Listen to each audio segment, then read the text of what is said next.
Hey guys, this is Megan. This is the week 4 discussion board. It says, how do personality disturbances explain criminality? Do you feel if someone suffers from a mental disorder, they should be exempt from any criminal sanctions?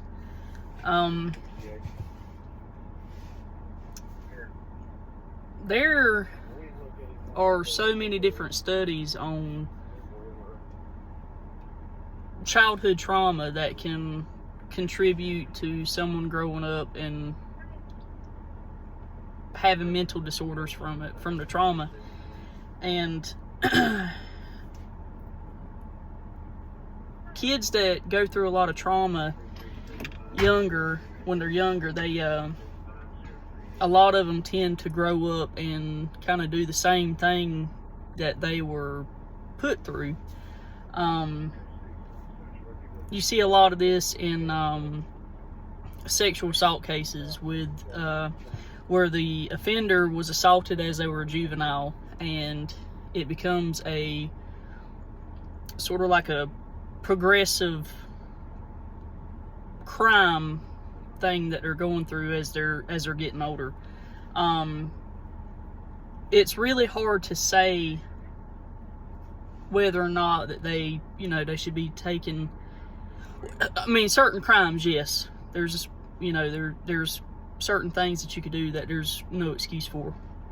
But that's just like in Dunn. We have a very large homeless population right now, and it's growing more and more. And I think that's because a lot of the mental institutions that we used to have are shutting down, so they don't know what to do with people that need help. So they're just turning them out on the streets, and they can't work.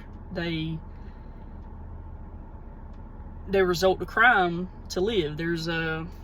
We have so many that we see every day at work that have to steal just to survive, and a lot of times I don't even know if they're in the right mind when they're doing it. And so there's really nothing that we can do with them. We try to, it's hard to take somebody that is clearly suffering a mental illness and take them to the magistrate's office, because then it becomes whether or not it should be an involuntary commitment issue. So I personally think that something needs to be figured out to where we can actually get help for these people, instead of just locking them up for petty larcenies or something like that, and then they'll get an unsecured bond and they're right back in town doing the same thing. So